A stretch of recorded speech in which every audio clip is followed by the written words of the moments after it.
soldiers are so much damage. He might put the counter, so we need... Oh. Oh, that's good. Well, that definitely helps. And he sacrificed this? I'm so interested what this last card is.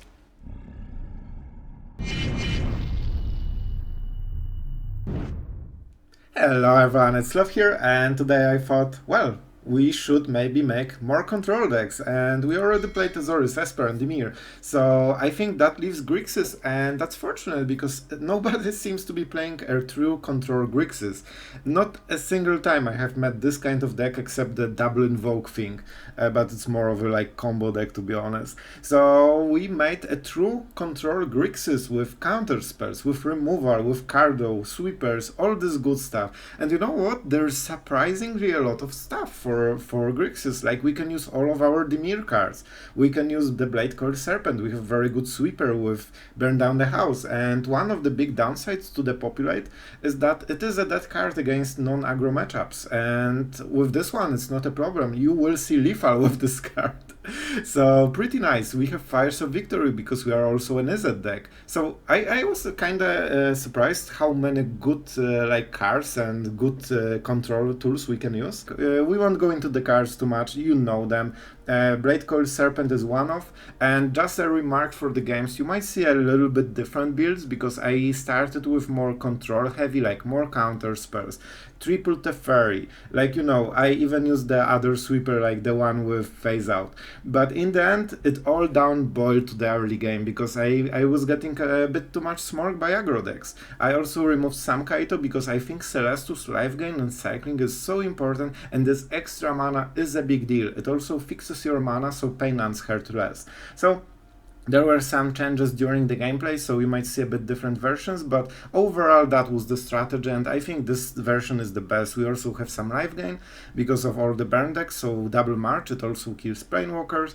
Bankbuster smooths the card draw because triple or quadra Memory Deluge is a bit clunky. With Bankbusters it's a bit easier to make a double play, so you just remove something and still draw a card. So that was the idea, that was the process, and I'm pretty happy with the deck. It has a rough time if you are on the draw against mono red, but let's be honest, unless you are full removal trouble, every control deck has trouble against mono red on the play with god draw, and I will include one of the games just to get this amazing feeling how it feels, so you know you are not alone. And about the win rate, I'm slightly below like 50%, but as I mentioned, the earlier versions I think were a bit weaker. Now I think we're a bit better for the meta, so I think it should be like around 50%, maybe slightly less, but you know, it's Mythic, so that's pretty decent. And I think it's something fresh, so I hope you will enjoy another control deck, one you hopefully did not see. We don't have all this Harvester, Appraiser stuff, so you know, something interesting, I hope. And don't forget to subscribe if you enjoy the control bias on the channel, and that we try to make control work with every color combination. And with that being said, let's go into the games, and I really hope you enjoy. As usually on the draw, but we have nice removal, so we'll try this one. Xander's launch is amazing draw. It's really good here. It also fixes our mana base, basically everything. And let's just make sure that we don't die. Let's see what he plays. Probably Trespasser will be very painful. Alright, so this is definitely something we want to get rid of. Man, this Gix, if you don't answer it immediately, you probably lose the game. Frankly, pretty good card overall. I'm not super scared about the Shadow. If he wants to pump it, it gets him super behind on tempo. Well, I can see some kind of, you know, a follow-up. Alright, I wanted him to pump this last mana into it. They always have double gigs. Every single time I'm playing against them, they just gigs into gigs next turn. Well, unfortunately now they know they can pump the mana. We are playing like this because we are out of gas right now and we need to take one turn to refill. Just don't invoke me, please. Like bro, just don't invoke. Be a good person. Miss the top deck. Alright, this means he cannot invoke. Trespasser, I would guess, but we can deal with Trespasser next turn, that would be perfect. Okay. I like the card, but sometimes it doesn't feel super strong. Like, you know, now. Alright, those are really good draws. We take only non-cards that we're offered, and that has to do. I still think it's okay. Do I need to pain? Yeah, we have quite a lot of pain lands, but I think it's still worth it. This will be Invoke, 100%, right? Oh, wow. I feel like I won the lottery right now. I was so sure I'm getting invoked. Alright. So he will pump at the end step. What we can do... So it's Dissipate. Because we need double play this turn to answer the last turn. And next turn we'll be able to go into incentive mode, you know? Perfect. We do it right now, because I really don't want him to draw cards during his turn. We are grinding him out of value. By the way, good taste in sleeves. And we were lucky, honestly, because this could come one turn earlier, and we had no answer then. Fortunately, now we have. Let's make a ninja. He has 2 cards, even if he can answer it, that's good for us. And Kaito is safe. Also invoke the spell hurts a little less if he follows up with the next one. Are you freaking kidding me? I just said it, I didn't think it really will happen. I mean, sure. By the way, we have like 5 counterspells or 6, and he has 4 invokes, but he draws them faster somehow. Pretty glorious. Probably it will be Flame Blast board, right? Thanks. I'll be taking that now. Most likely... Nah, it's Kaito. I think it's Kaito. With Memory Deluge, I think we are fine with the value. We don't need to like overcompensate. You know, you cannot keep drawing them every turn. Sometimes you need to play cards that are not invoked spells, and then... Are you actually serious? This guy drew 3 invokes in top 17 cards already. So we will try to fish for one of our 6 counter spells, or 5 left, and we won't. We will hit all the lands. I mean, this definitely feels like everything is fine. I feel so fine right now. You can't imagine how fine I feel right now. Super fine. The finest of them all. But on the bright side, he shouldn't have the 4th one, right? Yes, that's a card that is not Invoke Despair. Like, I can answer literally everything except Invoke Despair. That's my line of thinking. However, we will... You know what? It's really tempting to go for the Deluge and just Temporal Firestorm. Then we'll be at 1. No, let's not be greedy. We can absolutely win this, even if with his amazing invoke skills. So, he wanted to get us to 0. However, in the end, we went way ahead of this. Yeah, and we say go. Do I have enough mana? No, I lack 1. Even land would be better at this point, but you know, it is what it is. So this basically cuts us from 7 mana play, so it's unfortunate. But as long as there are no invokes... Bro? Huh? What's up? You have 2 cards? Is there like resurrection thingy? Like the... You know?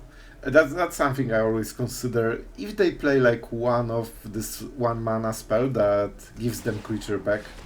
Oh wow, this actually has ability. We probably should have read it. Exile the top cards of target. You may play lands and spells. But you can play them forever? Are you serious? Yeah, I think this card was not strong enough. We definitely need to buff it. What are the cards? Sure, Teferi. He just took my Teferi randomly. Makes perfect sense. You know, that's normal. Like I'm drawing Flame Blast board. My opponent is drawing my Wincon. After triple invoke. Makes perfect sense.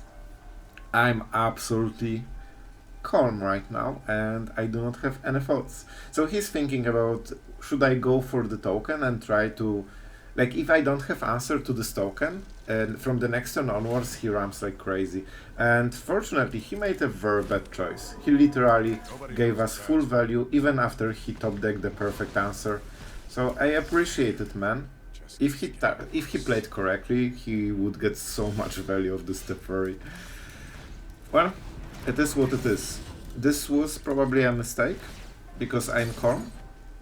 Okay, that's our Teferi, finally. We'll show him how to use Teferi.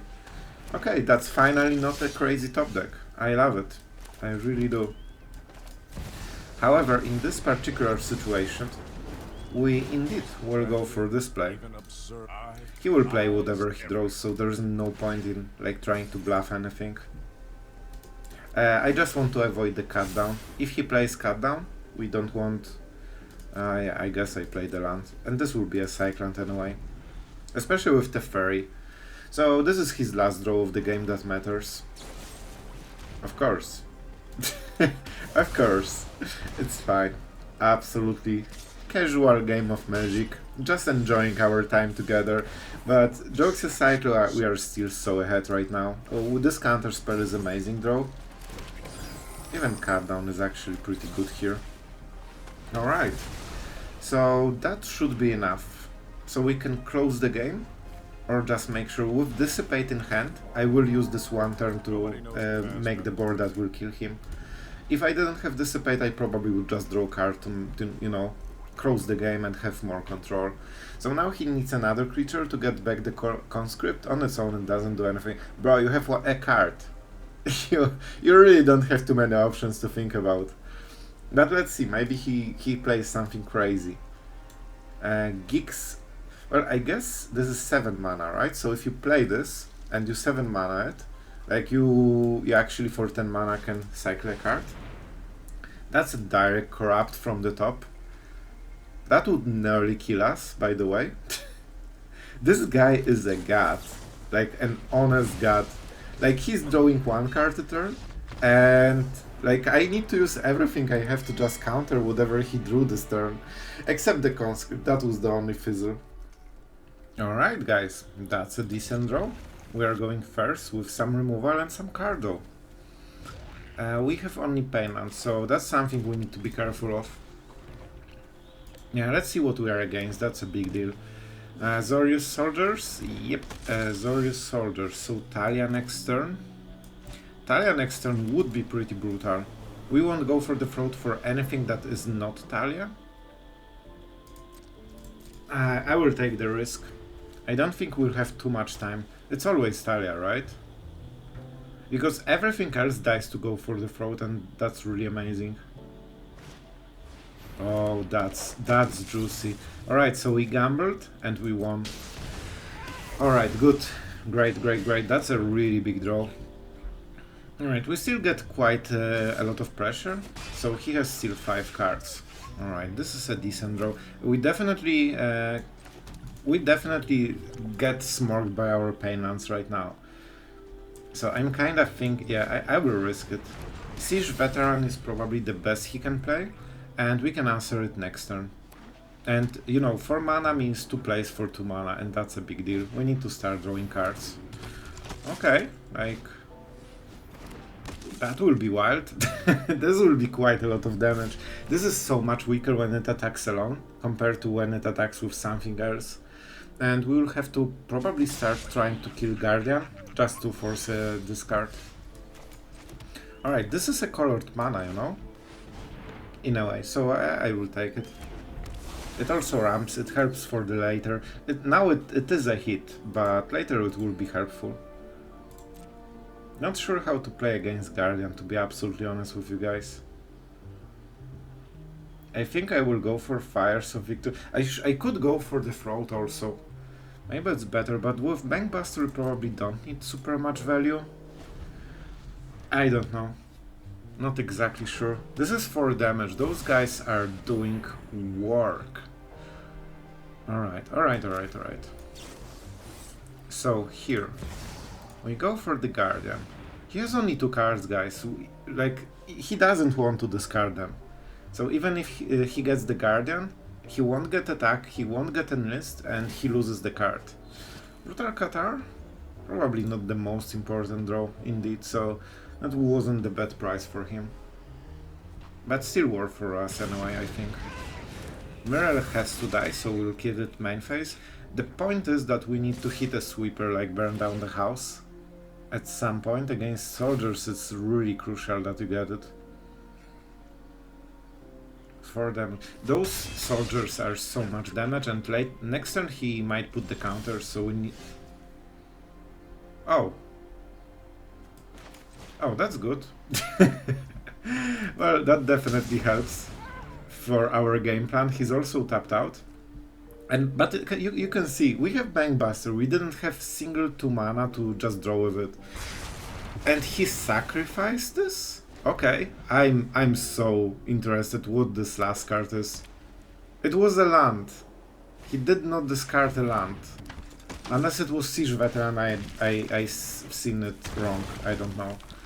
Alright, but that's absolutely amazing. So he will get this last push, and then we kill the Siege Veteran, and the board is empty, and he is in top deck mode. Negate not the best card in the matchup, so that's why Celestus will cycle it sooner or later. And we're at, what, 7, I think?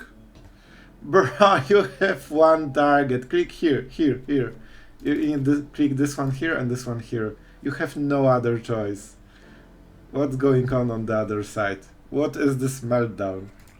Like, maybe they are just AFK, I guess. Suddenly, you know, while you declare attackers, it's very often you just randomly are not here. I know, real life stuff, it exists, I know. It's just a joke. But he seems to be really thinking always longer than it's necessary to just target the other creature for some reason. Finally, yes! Woo! You did it! 5 damage. Crazy. Amazing. I'm proud. Good. See ya. We do... Okay, I got excited. You need to excuse me. We will do the smart play, guys. We will do a smart play. Look at the smart play. First, this is not yet a smart play. The smart play will be that he thinks he has a creature. And you know what will he do if he doesn't draw another creature? He will activate the graveyard. Then we kill Siege Veteran in response. He wasted the grave. This is actually a big deal. Like, if he draws a 1-drop, this will make a 1-drop stronger. Yes, you need to press... Oh my god, he's doing it even worse. Cool, bro. Extremely... Like, this was so necessary to answer Celestus at the upkeep, because it changed so much right now. And now, even if he draws a better card, he cannot play it because he tapped his mana. Oh boy. Soldier players. That's something else. Yeah, you cannot play this card because... So this is a land, because this is the only way this holds priority with 0 mana. So he drew a plains and he rage quit. Yeah, he will rope us fully probably, right? This is the type. The full roper. I don't know how my cards work. Plains, a Ganjo, you play them, you use your cards. Alright guys, I'm lacking material slowly, like he needs to press the button at some point during this game. Alright, cool, amazing. We'll pay life. Bright side of the soldier matchup is that they cannot deal direct damage, but you need to be careful about the flash stuff, you know? So that was the first spell. And you know what? With Bankbuster, I will draw extra card.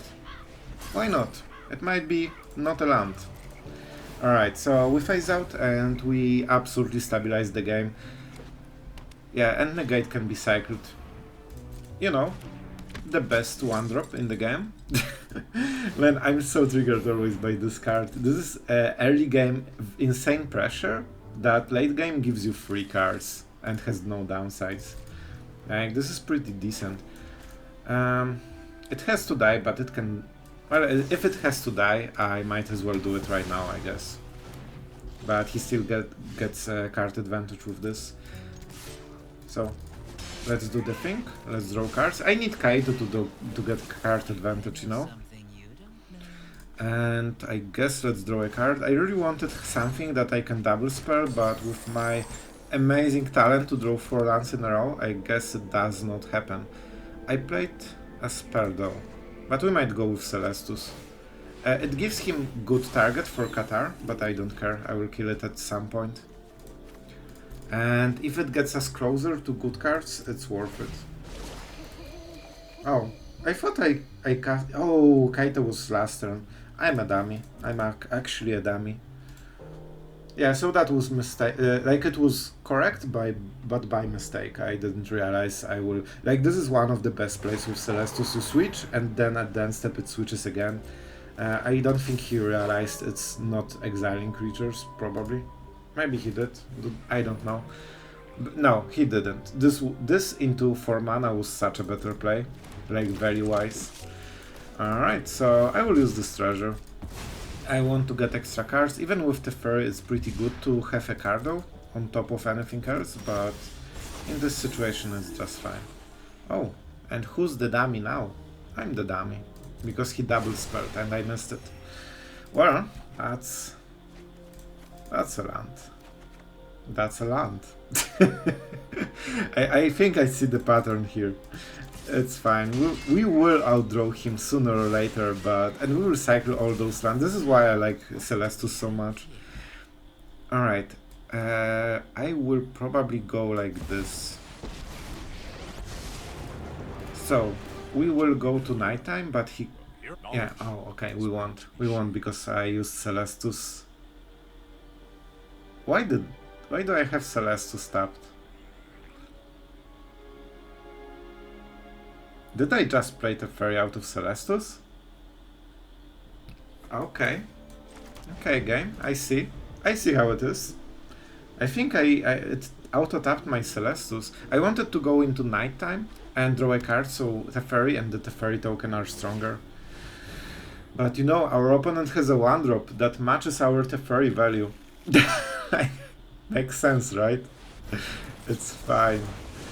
Like, I'm making jokes because, like, with Teferi, Kaito, Celestus, Bankbuster, we really probably will outvalue this deck, but it's kinda ridiculous that we need double Planewalker to match their 1-drop in top deck wars. And, well, we are definitely doing quite a lot of lands. But you can see when he has some plays to do, he suddenly stops roping or just, you know, not doing anything. This is really bad choice, I think. This is literally the worst choice you can make. So I saved both Planewalkers and I removed his best creature for free. I mean, yeah, sure. Soldier players, man. Alright, it's fine. I guess triple Planewalker will have to do.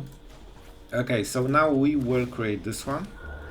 I think, yeah, we will switch to nighttime manually. So we might do it as well right now, right? We might draw something that changes our play. We need to be careful about Qatar, but he cannot switch it. Man, I have so many lands to cycle, I just need to, like, cycle 5 draws in a row. Did I play anything? No, that was Celestus. So this is our first spell, we cannot double spell, that would be really bad from our side. And I will actually pay life to get something. And at this point I guess I can pay extra mana. So I don't need to attack him with 3 Planewalkers, I'm drawing 4 cards a turn, and that should be enough to outvalue an aggro deck in the current standard. Let's see if he knows about the Bankbuster. Nope, he does not about the Bankbuster. So let's show him how Bankbuster works, hopefully for an explosion. Okay, perfect. And now it's even better and even faster. So I will actually go for this bad play and make another token just to make it faster, because the game is over. And man, soldiers as always so resilient. Alright, going first. I will gladly take it. Man, going first with Celestus or counterspells is just so much better. And is it possible this is an actual control deck? We might get through that, so maybe this launch was a mistake. But I hope that I will be able to do it with Celestus. So if he plays something, then we counter it and he's tapped out. If he doesn't, then we don't need anything. With control matchups, lands are usually useful. And so are counterspells. Well, this will be a standard counter. I think Dimir has big edge over us because we are really teched against, like, you know. This is a big card. I have 3 counterspells. I draw very nicely. I draw most of my counterspells. Oh my god. This is something I did not expect. Is he flooded? Why would you do it? Oh my god, did he really do it? That's the weirdest play of the year. Mana is really important in control matchups, guys. Alright, do I counter this? I think it's not worth a hard card and spare. I have not many in the deck. I really need to be careful about them. And I guess we need to hit him. And just keep coming and force some reaction, I guess. Unless, like, if he cycled this way, I would guess his draw must be without counterspells and he knows he's in the control matchup. That was my guess and that's why I'm playing like this. Because I remember that when I draw only removal in a control mirror, I feel like I have to get my first counterspell because I'm dead. And I think that's what happened on the other side. This is perfect. This is exactly something we can very easily kill and get all the tempo back.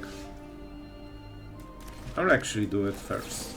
So, 2 mana. I have 5 mana left and you have 1 negate. Alright. What would you say? Alright, now I'm thinking which answer is the best one. The answer is the negate. Because then we keep up the Dissipate. He really went greedy with this Djinn. I guess he feels that he has to. But he did not have enough protection to play the Djinn. Only 1 counterspell. And that's why we took the Dissipate. Negate is better on everything except this card that he played. And I expected that things might go wrong. He got the thing, but on the other side, like, oh my god. This could be only chance to play it, but we still have to kill the Djinn. Yeah, kinda unfortunate. The question is, do I want to draw a card? If I played this, I still cannot counterspell. So you know what? I might as well go with the kicker. I think getting value is important enough to just warrant this play, and 2 Djinns are down, so he shouldn't have another, honestly. I think that should be all of his Djinns. And now he's trying to fish for another play. This is a weird deck. I played this kind of deck after Dominaria United hit. I think that was like the first deck I've tried. It was pretty fun, honestly. Not this particular build, but similar. And it was pretty fun. Man, those devils will actually kill him. So we go with, yeah, we don't counter 1 for 1. Because it's not a tutor. It's close to tutor, but it can whiff. And your opponent still needs to protect his creatures. So, what would you say? Man, that's a third Djinn. Like, he's pretty lucky on those.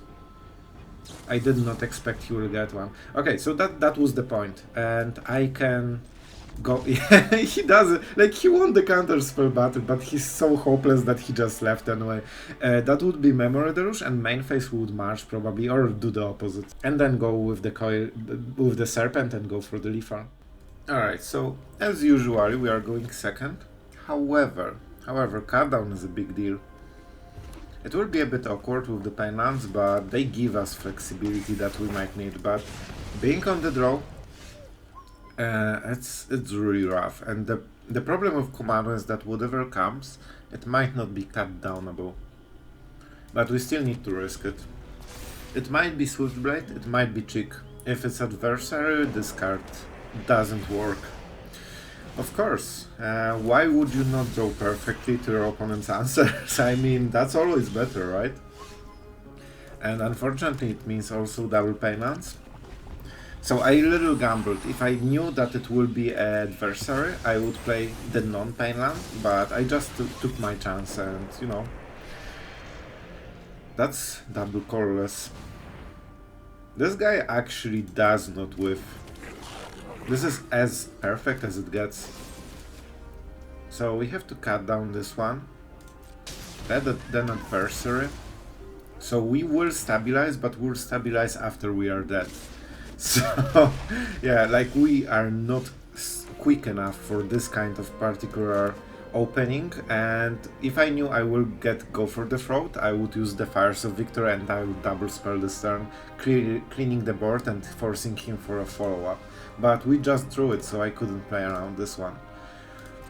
Really rough game. Everything is going exactly the opposite of what would be great for us.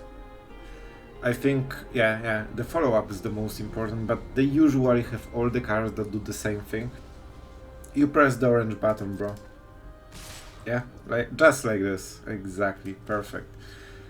I will still go for this one. I don't think we have time for, you know, maximizing the value. And only bright side is that he doesn't have double rat. It limits him a little bit. He might have Warfare in hand, but it's double rat, so he cannot play it. Kumano. Kumano is, yeah, like he's limited on the colored mana quite a lot, but it might not matter because we are a bit too behind. And we were late with Negate for all the cards that could be negated. Well, being on the draw against perfect opening mono red is always mission impossible nearly. We'll try to make it work. Perfect. Yeah. And I mean perfect, ironically, it's really bad. Like I needed something like Warfare. Yeah, it's even worse, he's just going for the Smorg because he's so far ahead after this crazy opening and us being on the draw with Payments. Like, Payments didn't matter too much, they actually helped. We were at least able to keep up, but, you know, at some point you need to kill the stuff. I know. You know what's best? We don't even get the death triggers on those devils because of Kumano.